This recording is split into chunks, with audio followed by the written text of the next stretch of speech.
송나영의 라디오 오늘.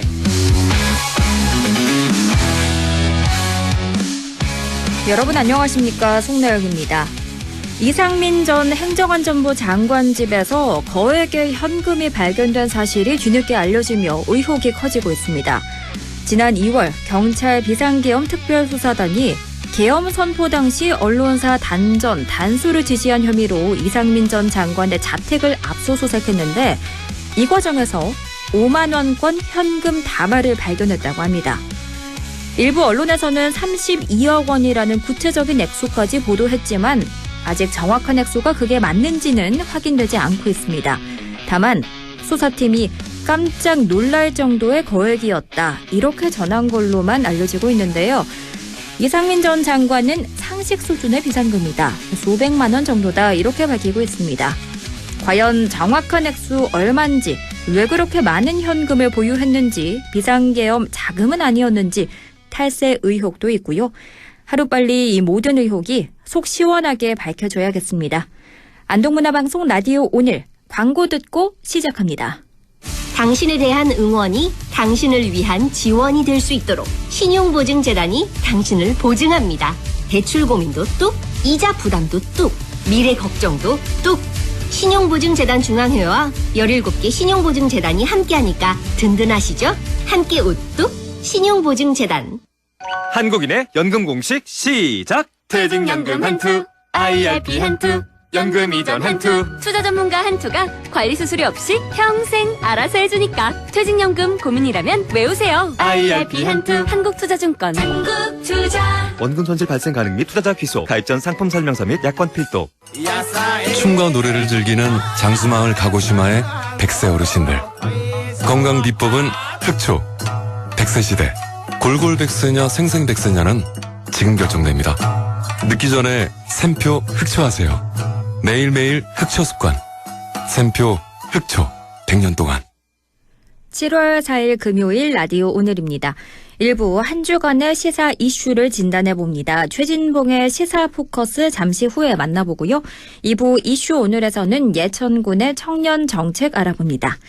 이어서 지역의 눈으로 정치 현안을 바라보는 천용길의 정치 TMI 준비되어 있습니다. 라디오 오늘 유튜브로도 다시 들을 수 있거든요. 많은 애청 바랍니다.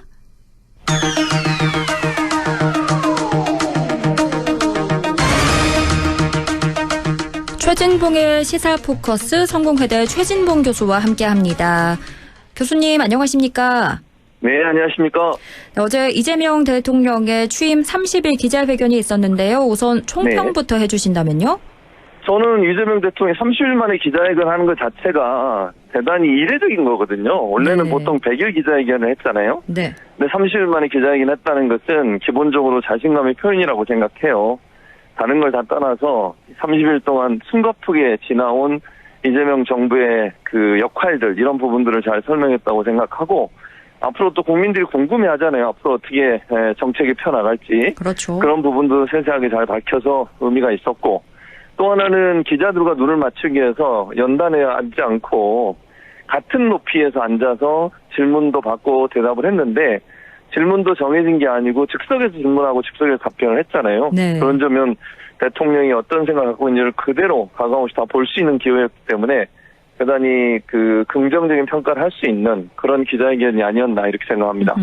어제 민생부터 외교와 검찰개혁까지 주요 현안에 대한 질문을 직접 받고 설명을 했는데, 특히 네. 주목해보신 부분이 있다면 어떤 점이었을까요? 저는 다른 부분보다 그 인사 관련된 문제가 가장 저는 눈에 띄었어요. 네. 뭐 잘 아시겠지만 인사 관련 여러 논란들이 있잖아요. 근데 사실 협치와 인사는 연결이 있다, 이런 말씀을 하셨거든요.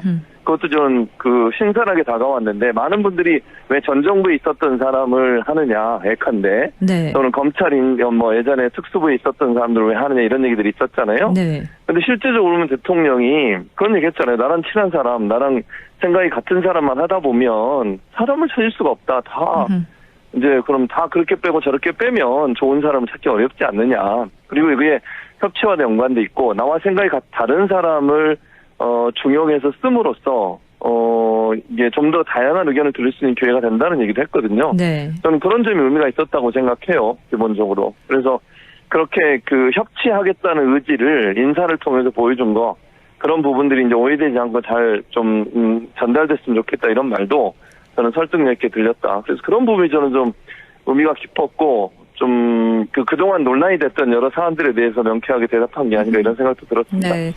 그리고 많이들 궁금해했던 내용이 검찰 개혁이었거든요. 이재명 네. 대통령이 수사권하고 기소권을 분리하는 게 대세다. 그래서 추석 네. 전에는 어느 정도 얼개가 갖춰질 것 같다. 이런 얘기를 했어요. 네, 맞습니다. 뭐 저는 가능한 얘기라고 생각해요. 왜냐하면 검찰개혁관의 수사권, 공소권, 기소권을 분리하는 것은 이미 몇 년 전부터 문재인 정부 때부터 논의가 돼 왔던 거예요. 네. 이 안이 없는 게 아니에요. 안은 이미 정리돼 있는데 그걸 계속 검찰의 반대 그리고 이제 국민의힘에 또 윤석열 정부 들어오면서 그게 이제 무산이 돼버렸는데 실제적으로는 이미 오래전부터 한 3년이 넘죠. 한 5년 전부터 검찰개혁이라는 얘기가 있었고 거기에 대한 연구나 준비는 충실해 왔습니다. 그게 이제 검찰과 아까 말씀드린 윤석열 정부의 이제 반대 때문에 결국 실행을 못한 건데 그래서 저는 8월 안에 나올 수 있다고 하는 것, 추석 전에 나올 수 있다고 하는 것도 충분히 가능한 얘기라고 생각해요. 그래서 안이 없는 게 아니라고 제가 다시 반복적으로 말씀을 드리는데 기본적으로 문재인 정부 때부터 이미 안은 마련돼 있어요. 네. 그걸 좀 더 정교하게 어떻게 이제 인원의 배치를 할 거냐. 그리고 만약에 기소청과 공소청을 분리했을 경우에 그걸 이제 어떤 방식으로 운영할 거냐 이런 이제 테크니컬한 기계적인 부분만 남아 있지 어떤 방향 그리고 정책적인 어떤 프로세스를 통해서 할 건지는 이미 다 나와 있기 때문에 큰 무리 없이 저는 추석 전에 어느 정도 얼개가 나올 가능성은 충분히 있다고 생각합니다. 그렇군요. 그리고 부동산 얘기도 좀 나왔거든요.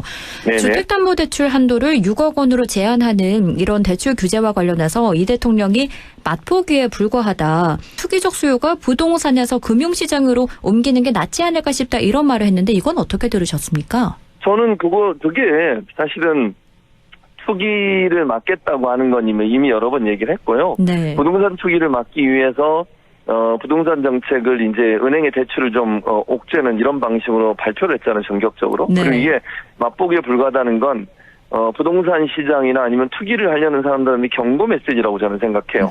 이걸 돈 벌기 위한 방법으로 부동산을 취득하는 게 결코 성공할 수 없을 것이다. 네. 라고 하는 부분에 명확한 입장을 정리해 준 거니까 이 심리적인 부분이 강하거든요. 이런 메시지가 나오게 되면 부동산 투기를 하려고 했던 사람들은 멈칫하게 돼요. 네. 실제로 이 첫 번째 부동산 정책, 이재명 정부의 부동산 정책이 발표되는 날 강남 지역 있잖아요. 네. 그쪽에서만 14건이 취소가 됐어요, 계약이. 그렇군요. 네. 그리고 8개월 동안 강남 쪽 이쪽 지역의 부동산이 계속 상승을 했어요. 상승세가 꺾였거든요. 어허. 그만큼 이게 충격파가 크다는 거예요. 그러네요. 근데 이거는 맛보기다, 더 있다, 앞으로 더 강하게 할 거다 이런 얘기가 나오면 어떻게 되겠어요? 더 이상 이제 부동산 투기를 하지 않겠죠. 네. 이런 부분들이 심리적으로 영향을 미칠 가능성이 있고 그러면서 한편으로 뭘 계속 얘기하죠? 상법 개정안 통과시키면서 주식시장의 건전화를 계속 얘기하고 있습니다. 네. 그러면 사람들 입장에서는 이제 투자를 주식 쪽으로 해야 되겠구나. 이게 부동산 쪽으로 해서는 방법이 없구나. 주식 쪽으로 투자를 해서 그쪽에서 경제적인 소득을 얻어야 되겠구나 이런 생각을 하지 않겠어요? 그런 점들이 결국은 전체 이 자금의 흐름이죠. 유동성이 높아서 그런 거예요. 그러니까 우리나라 같은 경우에는 돈 많이 있는 사람이 많은데 이걸 투자할 때는 못 찾아서 결국 부동산 투자를 하는 거거든요. 안전한 자산이라고 생각해서. 근데 지금 이재명 대통령이 얘기한 것처럼 부동산에 대한 규제를 강화해서 이걸 투기 형식으로 투기 목적으로 하는 건 그냥 방치하지 않겠다 이런 얘기를 했기 때문에 자연스럽게 유동성 자금이 주식시장이나 금융시장으로 흘러갈 가능성이 있어요. 네. 그러면 주가도 올라갈 거고 주가가 올라가면 이제 회사들이 투자를 많이 받는 거잖아요. 네. 그렇게 되면 그 돈으로 연구 개발 사업도 할 거고 새로운 사업도 할 거고 이렇게 되면 경제 성장에 도움이 될 거다. 그래서 이 선순환 구조, 유동성 자금이 금융시장 쪽이나 주식시장으로 좀 더 흘러가게 해서 경제 선순환이 이루어지게 하는 그런 구조로 가려는 의지를 보여준 게 아닌가 이런 생각이 듭니다. 그렇군요. 이번 기자회견을 두고 국민의힘은 굉장히 박한 평가를 했습니다. 송원석 네. 원내대표 겸 비대위원장은 역대 가장 빠른 자화자찬 기자회견이다 이렇게 말하기도 했는데 어떻게 들으셨습니까? 아니 저는 그게 그러면 성과가 없는 걸 얘기했으면 예컨대 주식시장 3천 넘어서 계속 이제 상승세를 타고 있잖아요. 네. 근데 그게 실제적으로 나온 뒤 자화자찬인가요? 예를 들면 이재명 대통령이 지난 거의 30일 한 달 동안 일하면서 보여줬던 태도, 모습, 이런 모습들은 사실 국민들한테 저는 환영을 받고 있다고 생각해요. 심지어 보수적 성향을 갖고 있는 분들이라도 이재명 대통령이 이런 모습에 대해서 긍정적인 평가를 하고 있다고 저는 보거든요. 근데 송원석 원내대표는 왜 그런 의도로 얘기했는지 제가 잘 모르겠는데, 물론 뭐 야당이니까 대통령의 기자회견에 대해서 부정적인 평가를 뭐 할 수는 있다고 봅니다, 정치적으로. 그러나 잘한 건 잘한다고 얘기해주고 못한 건 못한다고 얘기를 해야죠. 무조건 다 뭐 자화자찬 이렇게 얘기하는 것은 바람직하지 않다고 생각해요. 실제 그러면 국민들은 지금 이재명 대통령 지지율이 대체적으로 상승세를 보이고 있잖아요. 네. 그럼 국민들은 그렇게 보고 있는데 정치권에 있는 국민의힘은 그걸 뭐 그냥 모르쇠로 하는 건지 아니면 그냥 모른 척 하는 건지 모르겠는데, 그런 식의 대응이 국민의힘에 무슨 도움이 되겠습니까? 잘한 건 잘했다고 얘기해주고 못한 게 있으면 그걸 지적을 해야죠. 너무 그냥 자화자찬에다 이렇게 비판적 입장을 낼 게 아니라 잘한 부분들은 칭찬해주고 또 부족한 부분들은 지적하는 그런 태도를 보였다고 생각합니다. 네. 이런 가운데 김민석 국무총리가 결국 임명이 됐습니다. 어제 국민의힘이 보이콧을 했지만 본회의장 분위기는 화기애애하긴 했는데요. 어제 이 국무총리 임명 어떻게 보셨습니까? 저는 뭐 당연한 수순이라고 생각해요. 그러니까 김민석 후보자에 대해서 여러 가지 이제 논란되는 부분이 있었지만 국민들 입장에서는 그런 논란이 국무총리의 직을 수행하기에 엄청난, 그러니까 아주 결정적인 문제라고 보지 않는 것 같아요. 그러니까 여론도 그렇게 흘러가고 있고, 그리고 민주당이 이제 다수당이기 때문에 사실은 이제 그 통과시키는 데는 큰 무리는 없었죠. 그리고 해명하는 여러 과정들을 통해서 또 100%를 아닐지라도 김민석 후보자에 대한 여러 의혹들이 많은 부분 해소가 됐고, 그래서 이제 분위기 자체가, 여론이나 분위기 자체가 김민석 후보자에 대한 그 비토 정서보다는 그래도 뭐 국무총리로서 정부가 출범한 지 얼마 되지 않은 상태인데 빨리 임명해서 국정이 안정화될 수 있도록 하자는 여론이 많기 때문에 그런 점에서 민주당 입장에서는 부담 없이 통과시켰다고 보고요. 네. 어쨌든 김민석 이제 총리가 새벽 총리가 되겠다 얘기했으니까 앞으로 이재명 정부 성공을 위해서 내각을 잘 이렇게 이끌어가는 그런 리더십을 잘 보여줘서 국가 발전에 좀 기여를 했으면 좋겠다, 이런 기대감이 있습니다. 이제 장관 후보자들에 대한 인사청문회도 속속 열릴 텐데요. 이진숙 부총리 겸 교육부 장관 후보자의 논문 중복 게재 의혹이 제기됐습니다. 2018년이죠. 충남대 교수 시절에 실험 설계와 결론 같은 게 유사한 논문 2편을 각각 다른 학회지에 실었다는 건데 인사청문회의 벽 넘을 수 있을까요? 조금 이제 모르겠어요. 그 부분은 논란이 되죠, 당연히. 정복 게재했다면 그 부분이 잘못한 거고요. 앞으로 이제 그것뿐만 아니라 사실 좀 이준석 후보자에 대해서는 민주당 내에서도 조금, 그리고 이제 진보 진영에서 약간 부정적 기류가 좀 있습니다. 그래서 본인이 잘 소명을 해야 돼요. 그것뿐만 아니라 뭐 약간 이제 보수적 성향이 있는 거 아니냐 이런 얘기도 나오고 있고, 또 뭐 탄핵 관련해서 그 교수들의 서명 운동에 참여하지 않았다는 그런 논란도 있고요. 그래서 이런 부분들을 본인이 잘 소명을 해야 되겠죠. 저는 뭐 지금으로서는 의혹이 나온 상태니까 해명을 일단 들어봐야 한다고 생각합니다. 어떤 해명이 나오는지 보고, 그리고 중복 게재는 만약에 사실이라면 그건 해명하기가 어렵죠. 사과를 해야 되죠. 이거는 분명히 사과라고 하나를 철회를 해야 돼요. 그래서 이 부분은 본인이 잘못한 게 있으면 사과하고, 또 해명이 필요한 부분은 적극적으로 해명을 해서 문제는 해결해야 된다고 보고요. 아직까지는 뭐 제가 그냥 현재로서 나온 의혹만 가지고는 뭐라고 말씀을 못 드리겠지만 논란이 되는 부분들은 본인이 적극적으로 해소할 수 있는 노력을 해야만 인준이 되지 않겠어요? 조금 지켜봐야 된다고 저는 봅니다. 네. 그리고 앞으로 강선우 여가부 장관 후보자부터 한성숙 중소벤처기업부, 김성환 환경부, 또 권오을 국가보훈부 장관, 정은경 보건복지부 장관 등 여러 장관 후보자들의 인사청문회도 속속 열릴 텐데 어떤 쟁점들이 있을까요? 뭐 저는 쟁점들이 보면 그러니까 아직까지 100% 나온 건 아니거든요. 근데 뭐 통일부 장관 같은 경우에는 보니까 이제 태양광 사업 관련된 게 있는 것 같고, 한성숙 후보자는 이제 경제적인 문제보다 뭐 그 건물 증축하는 문제 뭐 이런 문제도 좀 나오고 있던데, 저는 뭐 지금으로서는 100% 나온 게 아니라 그런 이제 쟁점들에 대해서 논의를 하겠죠. 그리고 다른 후보자들에서 아직까지는 뭐 특별한 게 나오지 않은 상태지만 그것도 지켜봐야 한다고 생각해요. 어떤 것들이 어떻게 나올지 모르고 청문회 준비하는 과정에서 국민의힘이 또 어떤 문제들을 제기할지 아직 명확하지 않기 때문에 좀 더 기다려봐야 된다고 생각을 하고요. 뭐 이제 그 인사청문회 관해서 나온 문제는 그게 해명이 어떻게 되느냐가 여론을 좌우할 거라고 생각합니다. 정말 국민들이 볼 때 이거 이 정도는 뭐 해명이 됐다라고 생각할 거냐, 아니면 해명을 했음에도 불구하고 국민들이 볼 때 좀 납득이 안 되는 상황이면 이거는 위험할 수 있거든요. 그래서 그 부분은 조금 지켜봐야 된다. 아직까지 다 나온 게 아니어서 어떤 게 결정적인 문제가 될지는 아직으로서는 뭐 단언할 수 없을 거라고 생각하고요. 네. 다만 이제 후보자들이 그걸 적극적으로 해명할 수 있는 자료 준비라든지 이런 부분을 철저히 해야 될 것으로 생각이 됩니다. 그리고 저희가 3대 특검 얘기도 해볼게요. 내란 특검이 내일 윤 전 대통령에 대한 2차 소환 조사를 하고요. 그리고 오늘 오후 들어서는 이주호 교육부 장관과 박종준 전 경호처장을 불러 조사하고 있습니다. 결국 뭐 비상계엄 전후 국무회의 상황을 조사하는 거라 보면 될까요? 그렇죠. 이제 말씀하신 그대로인데 사실은 이제 비상계엄 상태에서 그런 이제 어떤 행동을 했을까? 사실 요즘 이제 CCTV가 공개가 되면서 여러 가지 얘기들이 나오고 있잖아요. 네. 한덕수 전 총리, 이상민 전 장관 이런 분들이 했던 말과 국회에 나와서는 아니 헌재 재판소에 나와서 했던 말과 실제 CCTV 내용이 달라요 지금. 그럼 거짓말을 했다라는 의혹이 쌓일 수밖에 없잖아요. 네. 그래서 계엄을 언제부터 알고 있었고 정말 적극적으로 막으려고 했는 것인지 본인들은 그렇게 얘기를 하지만 CCTV의 내용은 또 그게 아닌 것처럼 보인 부분이 분명히 있거든요. 이 부분 때문에 내란 특검의 수사를 좀 더 강화할 것 같고요. 박종준 경호처장 같은 경우는 이제 사실은 공무집행 방해 혐의도 있죠. 네. 윤석열 전 대통령 체포 과정에서 있었던 일 그리고 비하폰 기록 삭제 관련된 물론 박종준 전 처장이 관여돼 있는지는 그건 확실하지 않지만 이런 내용들도 내란 특검에서 수사 대상이 될 수 있거든요.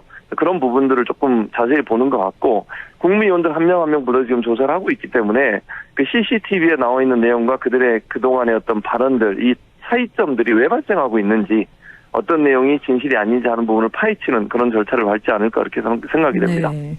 이런 가운데 내란 특검팀이 이상민 전 행안부 장관의 자택에서 현금 다발이 발견됐다는 의혹도 들여다보고 있습니다. 네. 일단 압수수색 영장은 언론사 단전 단수 혐의 관련이었기 때문에 이런 현금 다발 압수는 이루어지지 않았다고는 하는데요. 특검팀이 이 의혹을 들여다보는 이유는 뭘까요? 아무래도 현금이 뭐 얼마인지는 나오지 않았지만 다발이라고 나왔으면 상당히 큰 액수인 것 같아요. 그러니까 좀 금액이 큰 것 같습니다. 근데 이 기본적으로 물론 이제 이 부분도 수사 대상에 들어가 보는데 현금성 자산을 집에 그렇게 많이 갖고 있는 사람 많지 않아요. 그렇죠. 기본적으로. 근데 그러는 이유를 그냥 뭐 이상민 장관이 그랬는지 안 했는지는 지금 모르겠지만 일반적으로 현금성 자산을 갖고 있는 이유는 사람들은 대부분 그 현금의 출처를 숨기고 싶을 때 현금성 자산을 갖고 있는 겁니다. 네. 집안에 누가 그렇게 많은 돈을 갖고 있어요. 은행에 집어넣든 투자를 하든 이러지. 근데 자기가 정상적인 방법으로 소득을 얻은 게 아니거나 누가 맡겨놨거나 아니면 어떤 부정한 방법으로 돈을 받았을 경우 그런 경우에 숨기고 싶을 때 출처를 그럴 때 보통 현금성 자산을 갖고 있지 않겠어요 집에? 저는 상식적인 선에서 말씀을 드리는 거예요. 물론 이상민 장관이 어떤 상황인지 지금은 뭐 단언할 수 없으니까 이상민 장관 관계를 상식적 선에서 말씀을 드리면 그런 상황이라고 하면 현금성 자산은 대단히 수상하죠.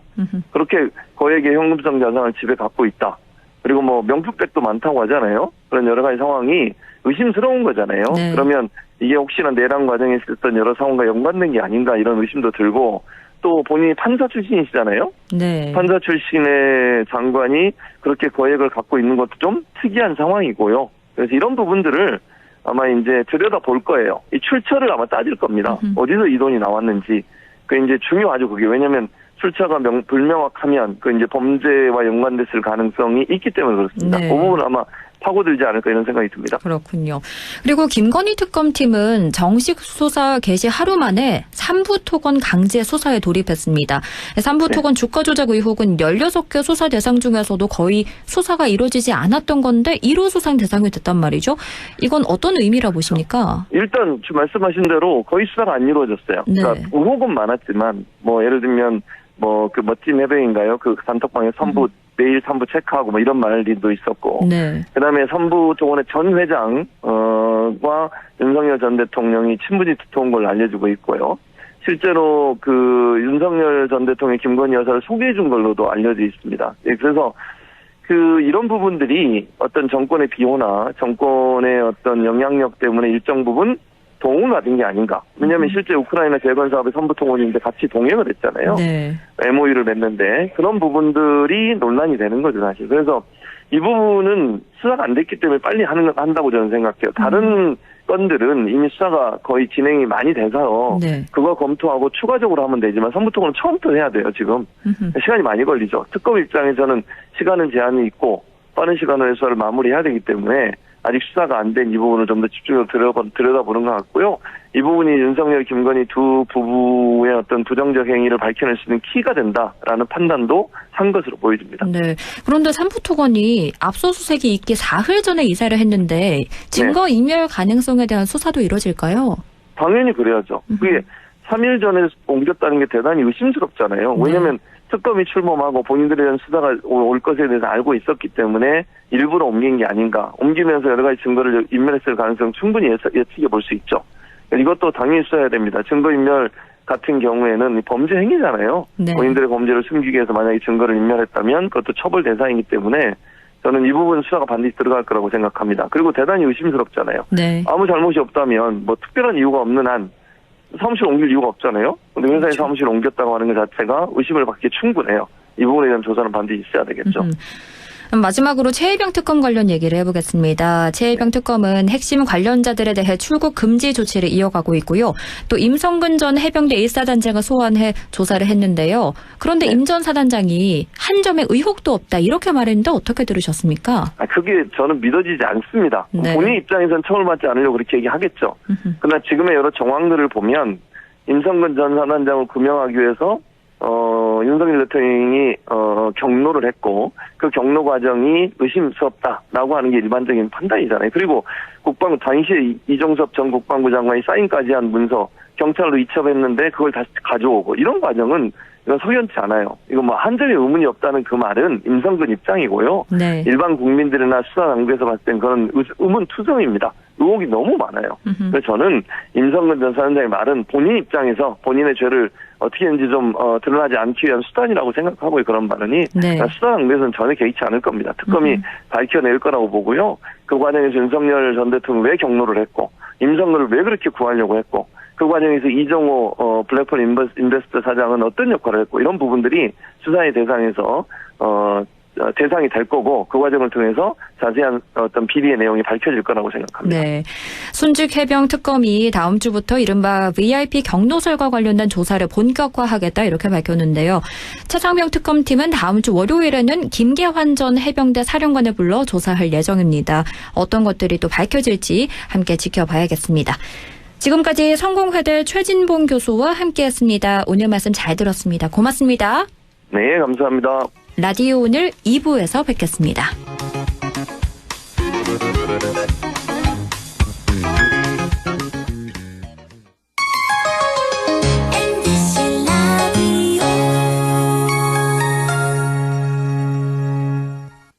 땡긴다 땡겨 매콤새콤 달콤한 맛 무침에는 역시 땡기네 가오리 장례식장 등 각종 대소사 최고의 인기 메뉴 땡기네 가오리 물이 생기지 않아 언제 어디서든 포장 배달 택배 모두 가능한 안동 땡기네 가오리 054-852-4988 예, 며느라. 밥 했어? 설거지 했어? 쓰레기 버렸어? 청소했어? 빨래했어? 개밥 줬어? 아들 낳았어? 딸 낳았어? 아무것도 안 하고 싶다.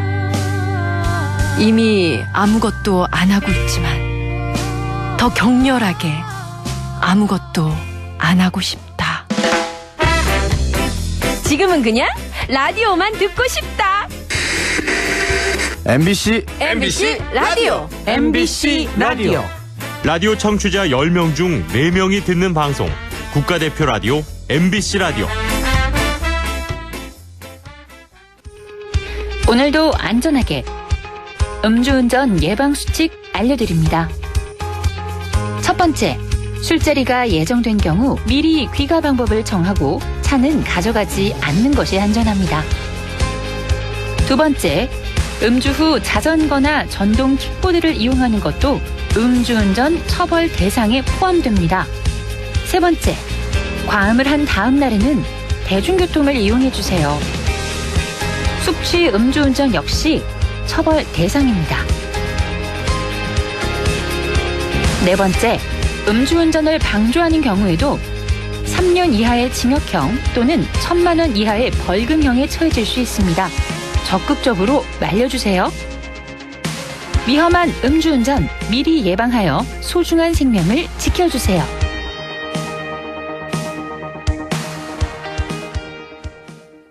도움의 손길을 내미는 마음이 오늘의 유관순이 됩니다.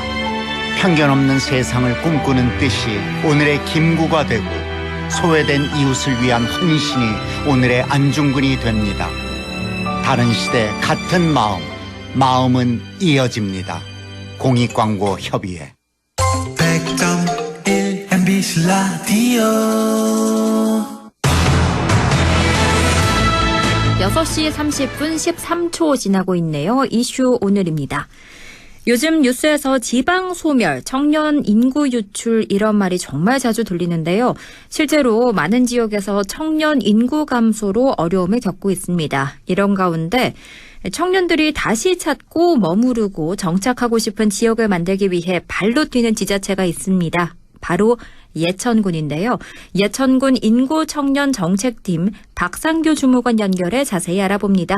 주무관님 안녕하십니까? 네, 안녕하세요. 예천군 기획예산실 인구청년정책팀에서 근무하고 있는 박상규입니다. 네, 반갑습니다. 먼저 요즘 전국적으로 청년 인구 유출 문제가 심각하다고들 하는데요. 예천군도 그런 상황을 체감하고 있나요? 네, 맞습니다. 예천도 다른 지역과 마찬가지로 청년층의 인구 유출이 지속적으로 증가하고 있습니다. 진학이나 취업과 같은 다양한 이유로 청년들이 도시로 떠나고 있는 실정입니다. 그렇군요. 이 청년을 정착시키려면 결국 청년 일자리가 가장 큰 과제일 텐데요. 예천에서는 어떤 노력을 하고 있나요? 네, 일자리 정책은 크게 창업 지원과 취업 지원으로 나눌 수 있는데요. 네. 우선 창업 분야에 대해서 말씀드리자면 창업을 준비하고 계시는 우리 예비 창업가 분들께 창업 활동을 지원하는 예비 창업가 육성 사업과 그리고 예천군에서 창업을 희망하는 외지 청년들에게 창업 활동을 지원하는 청년 창업 지역 정착 지원 사업, 그리고 창업 준비부터 자리를 잡아 나가기까지 단계별로 지원하는 청년 창업 키움 도둠 사업이 있습니다. 네.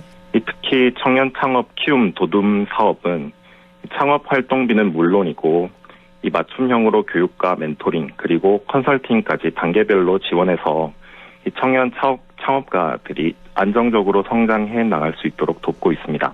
보통 청년들이 어떤 분야에서 창업을 많이 하고 있나요? 네, 분야는 참 다양한데요. 네. 이 지역 농산물을 활용한 가공품이나 이 요식업에서부터 지역 자원을 활용한 숙박업까지 다양한 분야에서 창업하고 있습니다. 그렇군요. 그런데 청년들은 창업에 도전하기보다는 취업을 먼저 준비하는 경우가 많잖아요. 혹시 취업을 준비하는 청년들은 어떤 도움을 받을 수 있을까요? 네, 먼저 지역 청년들이 안정적으로 취업 준비를 할 수 있도록 이 구직 활동에 필요한 비용과 취업 교육 그리고 일자리 정보를 제공하는 청년 취업 올인원 사업을 운영하고 있습니다. 네. 그리고 지역 카페와 협력해서 이 카페에서 청년들이 취업 준비를 하고 진로 정보를 경험을 나누면서 실질적으로 역량을 강화할 수 있는 꾸미음 청춘 카페 사업도 진행하고 있습니다. 그렇군요. 그리고 이렇게 일자리도 중요하지만 청년들이 함께 이야기하고 소통할 사람이 없어서 외로움을 느낀다는 점도 큰 고민일 텐데요. 혹시 인간관계 혹은 소통 같은 부분도 지원을 하고 있을까요? 네, 말씀하신 것처럼 청년들이 소통하고 어울릴 수 있는 환경을 만드는 것이 정말 중요합니다. 그래서 예천군에서는 청년센터를 거점으로 청년 이음 연결의 확장 프로그램을 통해서 청년들이 교류할 수 있도록 돕고 있습니다. 그중에서 청년 활동가 학교는 지역에서 활동하고자 하는 청년들이 모여서 자연스럽게 공동체를 만들고 또 활동을 실행할 수 있도록 청년 활동 소액 공모 사업도 연계하고 있습니다. 네. 그리고 예천 청년들과 경북의 청년 리더들이 만나서 교류할 수 있는 경북 청년 함께 동아리와 청년들이 한자리에 모여서 정서적 유대감을 쌓을 수 있는 청년 라이프 페스티벌도 준비하고 있습니다. 일자리 지원부터 소통과 교류회장 마련까지 다양한 노력을 기울이고 있는 예천군입니다. 한편 요즘 청년 살아보기 프로그램이 정말 많이 생기고 있잖아요. 혹시 예천의 살아보기는 어떤 매력을 가지고 있나요? 네, 예천에서도 다양한 컨셉과 테마로 살아보기 프로그램을 진행하고 있습니다. 네. 먼저 청년들이 로컬에서 직업과 삶을 체험해 볼 수 있는 청년 라이프 마켓과 두 번째로 예천의 인플루언서 분들과 함께 농촌 빈집을 탐방하거나 농촌 유학을 체험해 보는 등 다양한 테마별 지역살이 프로그램인 생활인구성장학교 예천 펜 아카데미, 그리고 마지막으로 예천의 아름다운 경관 속에서 몸과 마음을 쉬어가며 이 지역을 스스로 탐방해 볼 수 있는 생턴 마을의 지역살이 프로그램인 밸런스 트립과 릴렉스 트립이 있습니다. 특히 생턴 마을의 살아보기 프로그램은 TV 방송에도 소개될 만큼 주목받고 있습니다. 전체적으로 살아보기 프로그램들이 정말 잘 준비되어 있어서 예천의 매력을 제대로 느낄 수 있는 좋은 기회가 될 것 같습니다. 네. 그럼 끝으로 예천에서 새로운 출발을 고민하는 청년들에게 전하고 싶은 말씀 있을까요? 네, 마지막으로 예천군에서 진행될 특별한 프로그램 하나를 소개해드리고 싶습니다. 네. 바로 이 나는 솔로 현실판 써미 전로라는 이름의 만남 프로그램인데요. 청년들이 고요한 산사에서 여유를 찾고 새로운 만남도 가질 수 있는 자리입니다. 모집 대상은 99년생부터 86년생까지 미혼 청년이고 신청은 7월 18일 금요일까지 가능합니다.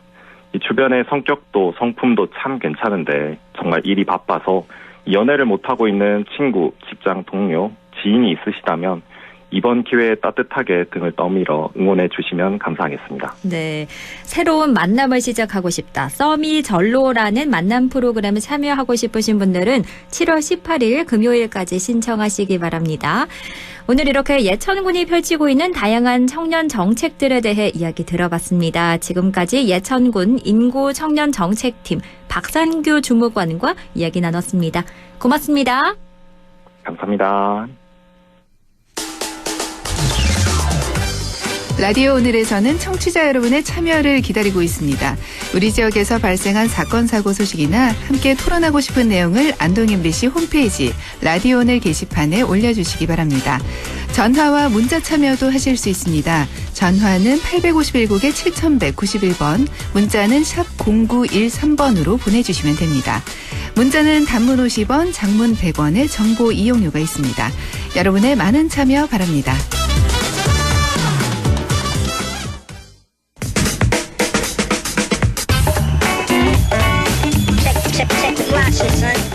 천용길의 정치 TMI 천용길 시사평론가 연결합니다. 안녕하세요.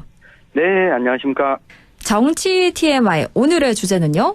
네, 어제였습니다. 이재명 대통령이 취임 후에 처음으로 공개적인 기자회견을 열었는데요. 이 의미를 한번 짚어보고 또 기자회견에서 다룬 내용이 또 상당히 많은데 이 가운데 우리 지역과 관련된 내용을 좀 뽑아서 한번 정리를 해보겠습니다. 좋습니다. 어제 이재명 대통령이 취임 30일 만에 기자회견을 했습니다. 역대 대통령 가운데 취임 직후 가장 빠른 기자회견이라 화제를 모았어요. 네. 이게 보통 역대 대통령들은 취임 후에 100일을 전후해서 기자회견을 연 것이 좀 일반적이었습니다. 네. 문민정부부터 보면 이 김영삼, 김대중, 이 문재인, 윤석열 전 대통령이 모두 취임 100일을 맞춰서 기자회견을 열었고 이 노무현 전 대통령은 취임 98일, 이명박 전 대통령은 취임 116일 만에 이 기자회견을 가져서 이 100일을 전후해서 이 기준을 크게 벗어나지는 않았었습니다. 다만 예외적으로 이 박근혜 전 대통령이 취임 316일 만에 이 기자회견을 가진 것을 제외하면 이렇게 빠르게 열었던 적은 없었다라고 볼 수 있습니다. 네. 이게 이전 대통령과 다르다는 점, 특히 윤석열 대통령과 다르다라고 하는 부분을 좀 이재명 대통령이 강하게 보여주고 싶었던 의지가 아닌가 해석을 해볼 수가 있고요. 네. 이 윤 전 대통령은 취임 첫 기자회견은 앞서서 출근길에 일종의 약식 기자회견이 또 이 도어 스태핑을 매일 진행하다가 이 중간에 민감한 질문에 대해서 답변도 정제되지 못한 이야기가 나오면서 논란이 불거졌고 결국에는 중단하면서 기자회견을 일상화하겠다라고 하는 이 본인의 목소리가 나중에는 힘이 빠진 결과가 있었거든요. 그렇죠. 이재명 대통령의 경우에 또 한 가지 좀 특징은 이게 자신감의 표현이 아닌가 볼 수가 있습니다. 네. 왜냐하면 기자회견을 취임 100일쯤 여는 이유가 그동안 대통령 직무를 수행하면서 일종의 첫 기자회견은 성과를 발표하고 공유하고 국민들에게 알리는 차원인데 한 달 동안 뭔가 이 성과를 내기에는 짧은 시간이지 않습니까? 그렇죠. 그럼에도 불구하고 이 비상경과 탄핵을 거치면서 지금 게다가 3대 특검법이 통과가 되고 특검이 진행 중이고 역대급 여대 야소라는 구도 속에서 이 더불어민주당이 이 법안을 빠르게 또 추진하고 있다 보니 이 국민의힘의 지리멸렬한 상황과 맞물려서 이 국정 전반에 있어서 좀 자신감을 드러내고자 했던 것이 아닌가 싶습니다. 특히나 이 기자회견 진행하는 방식도 굉장히 달랐는데요. 일단 뭐 대통령 자리 연단을 없애기도 했는데 어떤 변화들이 보였나요? 네, 우선은 가장 손꼽히는 변화는 이전까지 기자회견이 질문부터 답변까지 짜고 친다라고 하는 비판이 기자회견 직후에 여러 번 나왔었거든요. 네. 이 부분은 같은 더불어민주당 정부였죠. 문재인 대통령 당시에도 취임 100일 기자회견을 할 때 질문을 기자단과 대통령실이 사전에 어느 정도 조율했던 것과도 차이를 보였습니다. 네. 특히 질문을 할 기자를 뽑는 데 있어서 대변인이 지목을 하는 것이 아니라 이 통을 만들어서 기자들 명함을 넣어놓고 여기에서 제비뽑기 방식으로 진행을 했기 때문에 저거는 짜고 쳤다고 볼 수가 없겠구나라고 하는 것을 뭐 국민들한테도 보여주게 됐고요. 오히려 뭐 기자들이 긴장하게 됐다는 후문도 또 들려왔습니다. 그렇군요. 네, 게다가 지역의 풀뿌리 언론 기자들이 화상으로 참여하는 방식을 최초로 도입을 했거든요. 네. 그러니까 청와대 대통령실 출입 기자단에게만 허용했던 이 기자회견을 이 밖에 언론에게도 열었다. 특히 지역 균형 발전을 좀 강조하고 싶었던 이 메시지도 담긴 것으로 보입니다. 그러니까 외신들까지 총 147곳의 매체의 기자들이 참석을 했고 또 화상으로 참여한 기자들 8명까지 150여 명이 참석했는데 아쉬운 부분은 기자회견에 기자들의 질문에 답변을 하다 보니 시간이 예상보다 또 길어지면서 질문한 인원이 15명에 그쳤다는 좀 아쉬움도 있었지만 또 눈에 띄는 것은 15명의 기자 가운데 4명이 지역 언론인 점도 눈에 띄었습니다. 그러니까 이 지역과 관련된 의제가 굉장히 많이 나왔는데요. 특히 지역 균형 발전을 위한 광역화에 대한 질문도 나왔습니다. 이 광역화 문제로 우리 지역도 지난 한 해 동안 갈등을 겪지 않았습니까? 여기에 대한 이 대통령의 입장은 어땠나요? 네, 옥천신문이라는 기초자치단체를 단위로 하는 기자가 질문을 하다 보니 이 광역화 전략이 오히려 지역 소멸 위기를 가속화시킨다. 그러니까 이 대도시가 지역 내에 있는 대도시가 오히려 이 블랙홀처럼 소도시를 빨아들일 것이고 심화시킨다는 우려 섞인 질문을 했습니다. 이와 관련해서 이재명 대통령은 읍면에서 면 단위로 또 지방 소도시로 이 소위 읍내로 지방 소도시는 대도시로 대도시는 또 수도권으로 수도권은 또 뉴욕으로 이렇게 지금 가고 있죠. 라고 이야기를 하면서 이것이 일종의 하나의 흐름 같다. 이 자체를 막을 길은 없는 것 같다. 라고 말을 했습니다. 이걸 분석해보면 사실상 이 광역화는 필요하다는 전제를 이재명 대통령도 가지고 있다고 볼 수가 있겠고요. 다만 수도권에서의 거리나 지방 대도시와의 거리에 따라서 가중치를 둬서 기초자치단체 예산을 더 배정해주는 방안, 그리고 이 농촌 지역의 경우에는 농촌 기본소득을 선별적으로 몇 군데 좀 시범 도입해보자 이런 아이디어도 제시하기도 했습니다. 정리해보면 이재명 정부 아래에서도 이 광역화 논의는 앞으로 지속되지 않을까 예측이 가는 답변이었습니다. 아하, 그렇군요. 실제로 대구 경북 행정통합에 대한 이야기도 언급이 됐죠? 그렇습니다. 이재명 대통령이 후보 시절에 냈던 공약이 5급 3특 체제가 공약에 있었는데 이와 관련한 질문도 나왔습니다. 그러니까 이재명 대통령이 직접 답변을 하면서 이것이 지방균형 발전의 핵심 정책이다. 이 충청권의 메가시티, 이 대구 경북 통합, 그리고 부울경 동남권, 광주 전남 호남권 이렇게 이야기를 했는데 이 언급된 걸 보시면 아시겠지만 부울경 광주 전남 요 지역들은 이 지역명만 이야기를 했는데 이 대구 경북의 경우에는 통합이라고 하는 단어도 함께 포함시켰습니다. 네. 그러다 보니 여기에 정책과 재정을 집중한다는 이 의지도 내비쳤는데 구체적으로 보면 뭐 지역 거점 대학을 육성하겠다, 기업 유치, 에너지 공급 대책도 함께 세우겠다 이 이야기를 했는데 결국은 이 대구 경북 행정 통합을 두고 이 카드를 이재명 정부 하에서도 다시 나올 수밖에 없는 상황이다. 그렇다면 이 행정 통합을 놓고 지난해 갈등을 벌였던 우리 지역을 떠올려 보면 어떤 통합을 하더라도 전제돼야 되는 조건, 필수 조건들을 좀 명확히 하고 이 빠른 대처와 준비가 필요한 상황에 놓여졌다. 이 부분을 지역에서도 이 관심을 가질 수밖에 없는 상황이 됐습니다. 그렇군요. 그리고 어제 미국과의 관세 협상 질문도 나왔습니다. 관세 협상에 따라 당장 영향받는 게 우리 농가들일 텐데 협상 진척은 어떤 것 같으세요? 네, 아무래도 이재명 대통령도 관련해서는 조심스러운 답변을 내놨는데요. 답변 자체도 짧기도 했고 쉽지 않은 것이 분명하다. 그렇다고 해서 7월 8일까지 끝낼 수 있는지 확언하기 어렵다. 최선을 다하고 있다.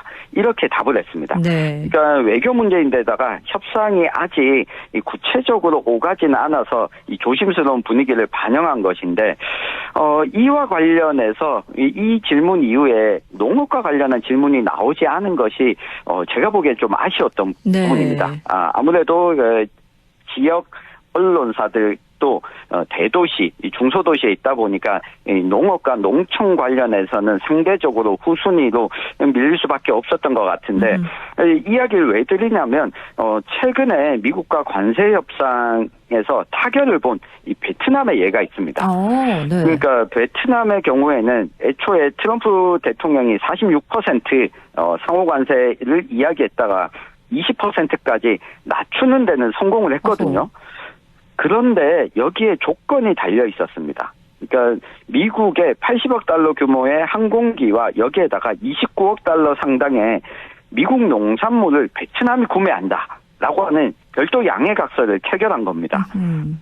그러니까 결국 우리도 이 관세 협상 과정에서 이 정부가 어느 것을 우선순위에 놓느냐에 따라 달라질 수 있지만 미국에서 요구하는 미국산 농산물을 대거 수입하는 카드가 나올 가능성도 배제할 수가 없습니다. 이렇게 되면 대규모로 수입산 농산물이 들어오게 될 텐데 우리 지역 정치권 그리고 농민들의 관심 여기에 대해서 정부가 농업 분야를 일방적으로 양보하지 않을 수 있도록 적극적으로 목소리를 내고 준비할 필요성을 다시 한번 확인한 장면이었습니다. 그렇죠. 관세 협상 쉽지는 않겠지만 7월 8일까지 혹은 그 이후까지 어떻게 흘러갈지 함께 지켜봐야겠고요. 그리고 기자회견에서 윤석열 정부에서도 지지부진했던 공공기관 2차 이전에 대한 질문도 나왔어요. 그렇습니다. 우리 지역이 구체적으로 언급되지는 않았지만 이게 전체적으로는 공공기관 이전에 대해서 이재명 대통령의 의지는 확인이 된 것 같습니다. 네. 왜냐하면 윤석열 전 대통령 정부 시절에도 이 공공기관 2차 이전, 문재인 전 대통령 시기에도 추진은 했지만 이게 진척된 게 없었거든요. 그런데 어제 이재명 대통령이 해양수산부 부산 이전에 대해서 적극적인 또 의지를 보였습니다. 그러니까 해수부 이전을 추진하고 앞으로 이런 시도의 물꼬가 트여진다면 부산으로 이전하는 해양수산부뿐만 아니라 다른 중앙부처 그리고 공공기관들까지도 추진될 것으로 보이는데 결국 이 경북도청이 있는 북부 지역의 경우에는 경북 지역에서는 어떤 공공기관 이전을 받아 안을지 지역의 특성을 반영한 노력이 이 빠른 시일 내에 좀 제시될 필요성이 다시 한번 좀 확인되는 장면이었습니다. 네, 지역 관련 정책부터 외교와 또 검찰 개혁 등 다양한 이야기가 나왔는데요. 어제 기자회견을 총평을 해주신다면요? 네, 눈여겨볼 만한 대목이 두 가지 있었습니다. 이재명 대통령이 중도 보수라고 선언했던 게 이게 선거운동 차원이 아니라 실제로도 그렇게 생각하고 이 국정 운영을 하겠다는 취지를 강하게 보였습니다. 눈에 띄는 한 장면이 국정 지지율이 60%에 육박하는 상황에 대한 마음가짐을 묻는 질문이었는데 감사원 기능은 지금이라도 국회에 넘겨줄 수 있으면 넘겨주고 싶다. 그리고 대통령실 특별감찰관 임명 지시도 해놨다라고 했거든요. 사실 이거는 제왕적 대통령제다 이런 비판에 대해서 감사원의 기능을 국회로 넘겨주겠다. 그리고 전임 정부와 문재인 정부에서도 하지 못했던 특별감찰관 임명을 빠르게 하겠다. 이것도 이 긍정적인 신호가 아닌가 싶고요. 네. 다만 이 진보적인 쪽에서 보면 좀 후퇴했다고 할 수 있는 대목도 어제 나왔습니다. 네. 그러니까 차별금지법 추진에 대한 질문이었는데 이재명 대통령은 좀 예민하다. 우리 사회의 과제 중에 하나이긴 한데 일단은 민생과 경제 이게 더 시급하다는 생각이 든다. 그러니까 무겁고 우선적인 급한 일부터 먼저 하자고 이야기를 했거든요. 네. 그러니까 중도 보수의 포지션을 좀 확고히 하겠다라고 하는 걸 확인할 수 있는 또 한 장면이었고요. 기자회견을 보면서 우리 지역 단체장들도 지역 방송을 통해서 좀 자유롭게 질문하고 답을 하는 기자회견을 1년에 한두 번씩은 좀 하면 어떨까? 그것이 우리 지역 정치, 지방자치를 좀 풍요롭게 하지 않을까? 이런 생각도 해보게 되는 모습이었습니다. 그렇군요. 이번 기자회견에 지역 풀뿌리 언론까지 참석하게 하면서 소통에 보다 적극적인 모습을 보였다. 이런 평가가 나오는데요. 우리 지역 지자체에게도 좀 더 적극적인 소통을 기대한다라고 평가해 주셨습니다. 지금까지 천용길 시사평론가와 함께했습니다. 오늘 말씀 잘 들었습니다. 고맙습니다. 감사합니다.